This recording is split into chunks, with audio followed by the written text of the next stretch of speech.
बोलिए श्री बांके बिहारी लाल की जय। श्री सुखदेव जी महाराज कहते हैं, आज भगवान श्री श्याम सुंदर ने कंस का उद्धार कर दिया।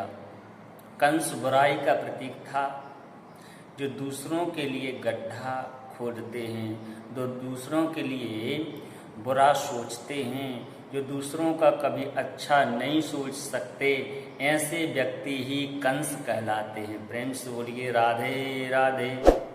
जो दूसरों के लिए अच्छा सोचें, हमेशा दूसरों का भला करें और केवल एक बात सोचें, कौन सी? कि सुखी रहे संसार सब और दुखी रहे नहीं कोई, यह अभिलाषा हम सबकी भगवन पूरी होए। जो हमेशा जन कल्याण के बारे में सोचते रहते हैं, दूसरों से दुख पाने पर भी उनका भला सोचें, भला करें, वही तो संत कहलाते हैं।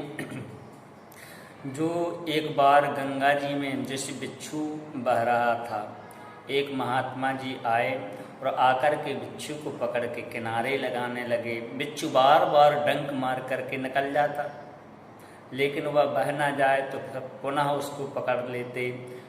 कई लोग देख रहे थे इस दृश्य को।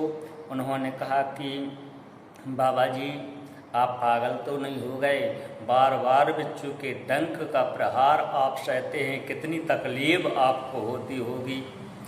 आपके पास में क्या बुद्धि नहीं है, क्या विवेक नहीं है, या आप क्या कर रहे हैं? तो महात्मा जी ने कहा कि भैया जी, जब ये छोटा सा बिच्छू अपने स्वभाव को नहीं छोड़ सकता, तो हम महात्मा हैं, हम अपने स्वभाव को हम कैसे छोड़ें? हमारा शरीर तो बिच्छू से कई गुना बड़ा है। ऐसे महात्मा होते हैं। भगवान श्री श्याम सुंदर ने कंस का उद्धार किया। जो संत को परेशान करते हैं, जो अच्छे लोगों का बुरा बिगाड़ने में लगे हुए हैं, ऐसे दुष्टों को दंड देने के लिए भगवान श्री कृष्ण बार बार अवतार लेते हैं। कभी राम बन जाते हैं, कभी कृष्ण बन जाते हैं। भगवान श्री श्याम सुंदर ने कारागृह में जाकर के उग्रसेन को निकाला, माता पिताजी को निकाला, अपने वसुदेव और देवकी माता के चरणों में ऐसे प्रणाम किया कि नमन्ति फलिनो वृक्षा नमन्ति गुणिनो जना शुष्ककाश्चाश्च मूर्खाणां न नमन्ति कदाचन। जो बुद्धिजीवी होते हैं, जिनके पास में ज्ञान का अवलंब होता है, जो वाणी के परम धनी होते हैं, गुण जिसके पास में अधिक होते हैं, वे बड़ों के सामने प्रणाम करते हैं। और सूखी लकड़ी और मूर्ख व्यक्ति कभी झुकना नहीं जानते हैं। श्रद्धावान लभते ज्ञानम। यदि ज्ञानी बनना है तो नभना पड़ेगा, झुकना पड़ेगा। बड़ों का आशीर्वाद लिए बिना ना तो ज्ञान आ सकता है और ना मोक्ष हो सकता है। प्रेम से बोलिए राधे राधे। उग्रसेन को गद्दी पर बिठाया तो कंस के जो ससुर जी हैं, कंस की दो पत्नी थी। कौन कौन? कि अस्ति प्राप्तिश्च कंसस्य महेश्यौ भरतर्षभा। एक अस्ति और दूसरी प्राप्ति। अपने पिताजी जरासंध के पास में गए, पिताजी आपके दामाद को कृष्ण ने मार डाला है। तो कंस ने 17 बार 23 अक्षौहिणी सेना लेकर के मथुरा पर आक्रमण किया। अंत में 18वीं बार जरासंध ने 11,000 ब्राह्मणों को बुलाया और बोला कि ऐसा जप करना कि कृष्ण को इस बार हम हरा दें। यदि इस बार हम लोग हार गए, यदि इस बार हमारी सेना हार गई, तो 11,000 पंडितों के सिर को धड़ से अलग कर देंगे। तो ब्राह्मणों ने भगवान कृष्ण के चरणों में प्रार्थना की कि हे गोपाल, आज हमारी रक्षा के लिए, हमको बचाने के लिए आपको हारना होगा। क्योंकि दुनिया चाहे बदले संसार, पर तुम ना कभी बदलना, मेरे सांवरिया सरकार। ब्राह्मणों के, गौओं के, संत और देवताओं की रक्षा के लिए ही तो आप अवतार धारण करते हैं। हम लोगों की आज नैया मझधार में पड़ी है कि मेरी नैया पड़ी मझधार कष्ट कर दूर। इस बार सेना को लेकर के द्वारिकापुरी को जैसे ही जरासंध ने घेरा, कालिवन का भगवान ने उद्धार कर दिया।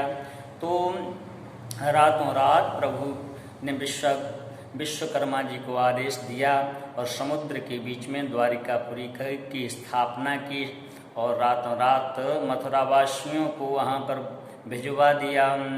और जैसे ही जरासंध ने आक्रमण किया है तो भगवान श्री श्याम सुंदर जरासंध से युद्ध छोड़ करके ही भाग गए। बलराम जी ने कहा इससे हमारा अपमान होगा कान्हा, हम रणछोड़ कहलाएंगे। भगवान बोले कि माखन चोर तो लोग कहते ही हैं, चीर चोर तो कहते ही हैं, एक नाम और सही रणछोड़। प्रेम से बोलिए राधे राधे। भगवान द्वारिका की ओर गए हैं। कंकरीले कांटों में से दौड़ते हुए भगवान श्री कृष्ण गोमंतक पर्वत के ऊपर चढ़ गए, जिसको चारों तरफ से जरासंध ने घेर लिया। भगवान का कुछ समय इंतजार किया, जब भगवान नहीं निकले तो चारों तरफ से आग लगा दी है। भगवान गोमंतक पर्वत से छलांग लगा करके सीधे द्वारिका में प्रवेश किए और द्वारिका में जाकर के भगवान श्री कृष्ण द्वारिका के अधीश्वर बन गए। बोलिए श्री द्वारिकाधीश भगवान की जय। रेवत महाराज की पुत्री रेवती, जिनका विवाह श्री बलराम जी महाराज के साथ में हो गया, भगवान श्री कृष्ण मन में विचार करने लगे अब हमारा नंबर है। तो राजा श्री भीष्म को नाम विदर्भाधिपतिर्महां तस्य पंचाभवन पुत्रा कन्यका च वरानना। विदर्भ क्षेत्र के राजा भीष्मक हैं, इनके 5 बेटा हैं और यज्ञ के द्वारा एक कन्या उत्पन्न हुई है। तस्य पंचा भवन पुत्रा कन्यका च वरानना, कन्या नहीं थी। तो भगवान यज्ञ महाराज की कृपा से इनके लिए एक सुंदर कन्या का जन्म हुआ, जिसका नाम रुक्मणी रखा गया। आचार्य श्री सुखदेव जी महाराज कहते हैं रुक्मणी को पढ़ाया, लिखाया, शिक्षित बनाया। अब जब विवाह के योग्य हो गई तो इनके भाई जो रुक्मी थे, इन्होंने कहा कि मेरा मित्र शिशुपाल है, उससे तुमको विवाह करना होगा। नारद जी वीणा बजाते हुए, भगवान का भजन करते हुए, भगवान के गुणानुवादों को रुक्मणी जी के सामने गाने लगे। रुक्मणी जी ने प्रभु के गुणों को जैसे ही सुना, अपार प्रसन्नता हुई। भगवान के ऐसे गुण हैं ही, गुणातीत हैं भगवान श्री कृष्ण। और इनका मन ऐसा लग गया कि जहाँ लगन लगी घनश्याम से, बोले हम शिशुपाल से विवाह नहीं कर सकते भाभी जी, मैं तो अपना मन गोविंद के चरणों में न्यौछावर कर चुकी हूँ। तो यहाँ से इन्होंने एक पत्र लिखा है और एक ब्राह्मण के द्वारा उस पत्र में 7 मंत्र लिखे हैं कि श्रुत्वा गुणान् भुवन सुंदर शृण्वतान्ते।